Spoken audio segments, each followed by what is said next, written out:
Chapter 12. From that moment forward, Draco Malfoy monitored Longbottom and Finnegan intently, his own potion stirred with mechanical precision. Sure enough, the anticipated moment arrived when Finnegan impatiently urged Longbottom to add the nettles, causing Longbottom, in his usual panic, to grab both the nettles and the porcupine quills adjacent to them, aiming to toss them into the cauldron. "Longbottom, halt!" Draco shouted, his voice carrying enough to make nearby heads turn. Longbottom's attempt was so clumsy that the ingredients spattered onto his robes, provoking laughter from the surrounding Slytherins. "No quills." "Which quills?" Longbottom queried, while Finnegan directed a suspicious glare at Draco, as if catching him in an act of sabotage. Draco, displaying an impressive level of patience, clarified, "The porcupine quills, the ones the instructions specifically said to set aside. They're not to be added until the mixture cools. Adding them too soon will melt your cauldron and result in boils spreading across your skin." Longbottom began frantically brushing nettle-covered quills off himself, as if attacked by ravenous insects, and Draco's frustration nearly got the better of him. This was proving to be even more challenging than helping Vince and Greg scrape through Transfiguration OWLs. No. The quills themselves are harmless in physical contact. It's the potion, should quills be added to it amidst boiling. This interaction will prompt a corrosive reaction with the stewing slug solution. Simply clean yourself and redo the procedure with the nettles and quills separately. Obediently, Longbottom attempted to comply, while Finnegan regarded Draco with suspicion. "Are you playing tricks on us?" Finnegan inquired, to which Draco firmly shook his head. "Not at all, Finnegan," Draco responded sharply, his tone distinctly unwelcoming. "I simply have no desire for a spill to ruin the leather of my third-best pair of shoes." "Well, all right, thanks." "Thanks a lot," Finnegan mumbled, and a wave of embarrassment hit Draco upon realizing the Gryffindor didn't even know his name. It was a side effect of maintaining a low profile. Despite this slight breach in his concealment due to the experiment, considering the class's stillness as they absorbed Draco's impromptu guidance, Professor Snape materialized at Longbottom's side. "Exceptional, Mr. Malfoy. Keen reflexes. Slytherin earns 10 points for thwarting an inevitable mishap." The menacing delivery of the words "inevitable mishap" brought a wide grin to Draco's face, barely protecting laughter as Snape deducted 5 points from Gryffindor for reckless incompetence. Upon apparently concluding, Snape abruptly faced away with a dramatic motion that startled half of the Gryffindor students. "You, Potter. Why didn't you prevent your fellow Gryffindor from adding those quills? Maybe hoping his errors would make you shine? That's yet another point lost for Gryffindor." Weasley restrained Potter from retorting, yet Snape moved away, leaving Potter accusatorily facing Draco, as if Severus's actions were his fault, or Draco's own actions had somehow wronged Gryffindor. Of course, Draco could have explained to Potter that with someone like Snape, even had Draco somehow attempted something utterly ridiculous like serenading Longbottom, Snape would inevitably find a reason to penalize Potter. Thus, Draco continued to watch his own potion, a satisfying electric green, in addition to Longbottom's, ensuring no mishap interrupted what was turning into a successful venture into altering historical events, albeit minimally consequential to impactful change. Nevertheless, success was better than nothing. It wasn't that Draco intended to change the past, which he deemed too harrowing with high disaster potential. He just intended to maintain it, aiming to reunite with his mother in his own timeline. She would indeed require his presence. "Direct your attention here, students," Snape commanded, his voice demanding full respect and quiet from the entire class. "See the hue of this potion. This is the hue yours should aspire to." Aimed at the Gryffindors who neared to scrutinize, Snape didn't miss leveraging Slytherin's success as a reminder of Gryffindor's failure. "Apparently 2 of you lack the capability to equate the achievements of one Mr. Malfoy." Draco ducked his head to hide the prideful smile stretching his lips to numbness. While Draco had effectively preserved a trivial aspect of the past and safeguarded his third-best leather shoes, his first substantial lapse in remaining inconspicuous since the Sorting Hat incident came with unwelcome consequences. Possibly worse than Longbottom's stuttering gratitude when crossing paths. The joy from reaching the library post-herbology with Ravenclaws quickly dissipated when an undesirable presence dropped a weighty tome on his table, expecting its contents to aid Draco's wand, which vibrated with heightened warmth in his pocket. An undesirable presence was present in the form of a mudblood, specifically Granger, who began reading grandly from Ministers of Magic. An unspeakable is an individual from the Department of Mysteries. An independent sector within the Ministry, it operates distinctively from the Department of Magical Law Enforcement. Unspeakables refrain from. Fantastic, Granger. You've proven capable of reading, Draco interrupted with a grumble. Her whisper buzzed with curiosity. You implied I consult a book. I did, but it only clarifies that unspeakable details are classified. Thus the term, Draco retorted, and Granger's gaze intensified in frustration as she defiantly took a seat across from him. The Dark Lord held a similar alias, she countered, yet discussions about him occur, only his name being avoided. And you discovered something, didn't you? How do you possess knowledge of their roles? This exchange had already extended beyond any semblance of civility Draco had ever managed with Hermione Granger. He questioned his sanity, yet disclosing the truth seemed to be the only avenue to dispatch her. Recall Weaselby's droning boat trip chatter? My lineage is magical, Granger. He found refraining from addressing her as mudblood easier than anticipated, recalling his aunt's malicious carving of the word into her arm. Distinct from muggles.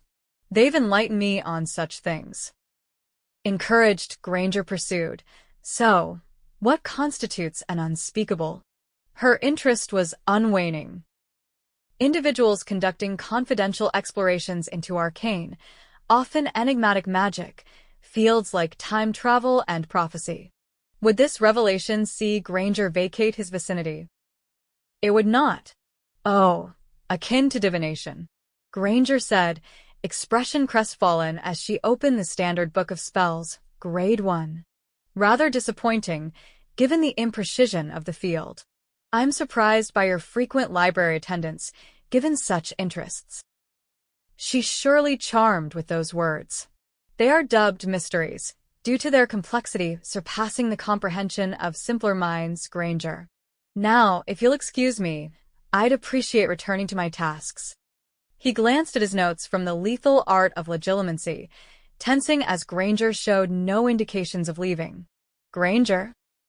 Innocence set sharply in her features, Granger idly surveyed her charms text. Yes. Draco glowered. Speculations surrounding their proximity would soon echo back to his father. Not to mention Potter's ear likely already informed. You're still lingering at my table, he punctuated, to her apparent dismissal. Granger's stance remained. The table isn't yours. I choose where to sit, she countered, assessing the unoccupied tables. There are none free. Translation. She might be alone. It figured. Potter and Weasley's library appearances had been an anomaly in first year. Why not mingle with your kind? He vaguely gestured to younger versions of Parvati Patil and Lavender Brown, considering how the latter improved post-werewolf. Girls? Granger asked, puzzled. Gryffindors, Draco corrected, disdain evident. Yet Granger prognosticated his implication. I'll refrain from inquiries. Solitude brought me here. Her lip quivered obstinately. I need a quiet spot to study, just like you, Hermione stated matter-of-factly. The situation seemed ridiculous at first to Draco, until he considered for a moment that if he had to choose between Lavender Brown and a revived Nagini, he might actually lean towards the snake. It proved too troublesome to remove the resilient Hermione, especially if she chose to create a scene. At the very least, she kept her promise not to pester him further, dedicating herself entirely to her studies as intensely as he did. She seemed curious about his invisible ink, but didn't inquire any further. Draco should have suspected that her discretion was deliberate. Initially thinking it a quirky but isolated event, he soon discovered that Hermione made a regular habit of joining him at his table whenever they both visited the library, a daily occurrence. Even when Draco woke early on Wednesday to get to the library before his comrades stirred, the determined Hermione vacated her own solitary table to accompany him at his. "Good morning," Hermione greeted warmly, placing a towering stack of books on the table, equal to a third of her height, causing Draco's jaw to involuntarily lower. There was no plausible argument for there being no other seating available. "Granger," he muttered, scanning the area for any sign of lurking Weasley conspirators staging a prank. "Why on earth are you sitting here?" "I sat here just yesterday," she replied in a tone implying that was all the explanation needed, spreading out a scroll across her side of the table. Eagerly catching his questioning gaze, she continued, "I realize the first essay for charms isn't due for weeks, but there's no reason not to dive into research. There's a fascinating backstory to the current form of the levitation charm." "Why choose to sit with me?" he whispered sharply. "I'm a Slytherin. And a Malfoy, a former Death Eater, a defector, and a coward." Her chin rose defiantly. "I've observed you in the library every single day since Hogwarts began its term. I've been here as well. Clearly, you're as committed to your studies as I am, pursuing the path of an unspeakable." Her use of the term carried a similar weight to someone who had known it innately rather than wresting it from him just the previous day. "And frankly, I haven't noticed anyone from our year who takes their studies as seriously as we do. Wouldn't you agree?" Draco met her gaze with growing alarm as it slowly dawned on him that Hermione might be trying to initiate a friendship. It threatened to disrupt the established past significantly. He was already preoccupied with changing Dobby's fate for Potter's benefit. But this was different.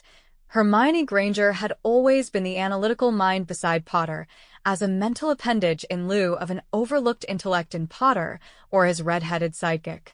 Though his pride smarted at acknowledging her worth, frequently absenteeing the extraordinarily intelligent Hermione from the side of her two misadventures was dangerous, with the potential for unforeseen harm.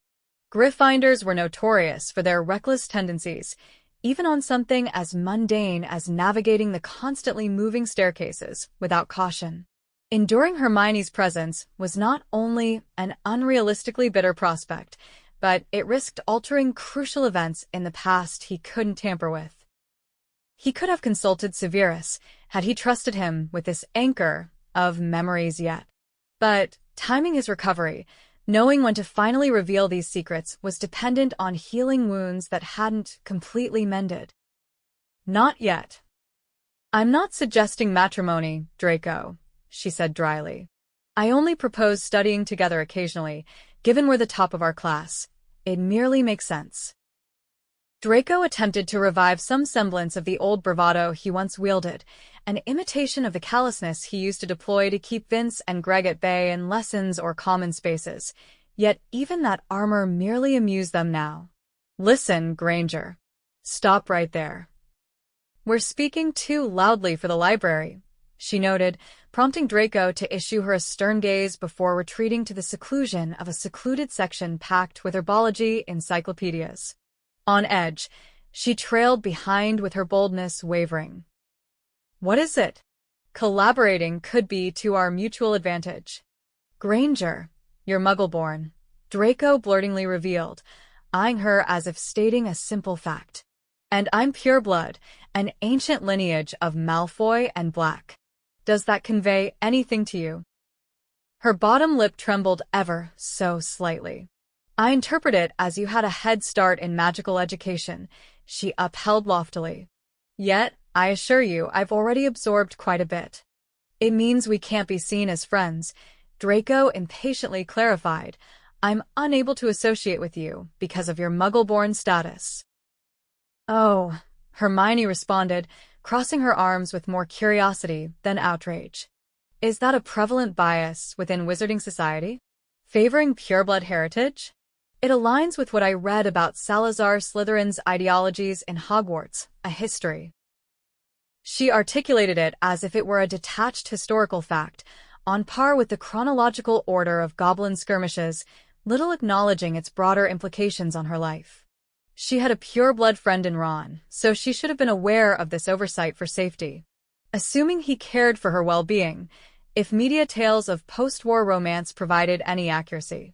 But Draco reflected inwardly. When he'd first called her mudblood years ago, it barely fazed her, although Ron had exploded. Perhaps then, learning the term from him was indeed her first exposure. Granger. Draco sighed with incredulity, worn down from the previous night of tireless dreams spawned from astronomy sessions. You need to understand this threat. It's one you must constantly navigate. Certain figures in this world, powerful ones, deem pure blood superior, especially over those like you. They may insultingly call you a mudblood, and worse may ensue if you aren't vigilant. Mudblood, Hermione echoed with detached curiosity, seemingly minimizing its gravity, unlike what Gryffindor or even Ravenclaw would have shown.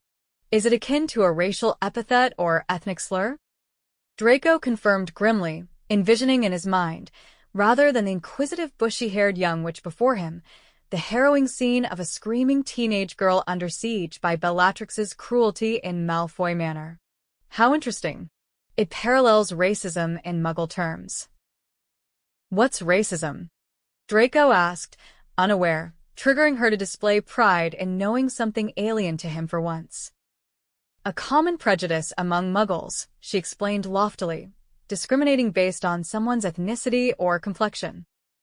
Draco recoiled slightly at the notion. That's savage. Muggles are so remarkably similar, wouldn't you agree? Hermione interjected with enthusiasm. Wasn't the First Wizarding War spurred by blood purity issues? Not unlike the American Civil War among Muggles. I wonder if Professor Binns would allow an essay comparing the two for extra credit. This isn't some academic discussion, Granger. Draco growled, fatigue cresting in his voice, grateful for the library's silence. The hatred persists. People would, without hesitation, despise you for this. My father would. He could never allow my association with a Muggleborn. Hermione mused, her eyebrows pulling together. But do you believe in all that blood purity nonsense yourself? You don't seem convinced, Draco. Of course, he had once cheered alongside his Slytherin mates when the heir of Slytherin initiated his campaign to purge Hogwarts of mudbloods, Hermione included. He'd mocked Dumbledore's reputation as a great wizard because his father derided Dumbledore as a poltroon endangering Hogwarts by admitting such inferior mudbloods.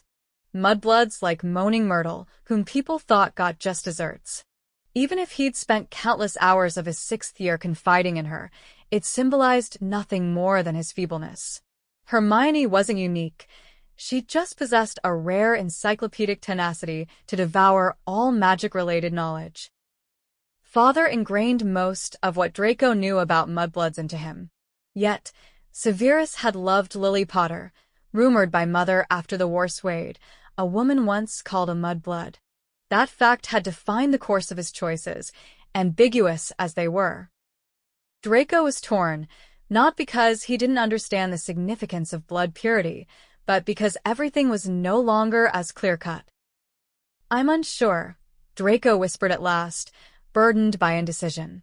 Perhaps this was the reason the sorting had mulled so long over his house assignment.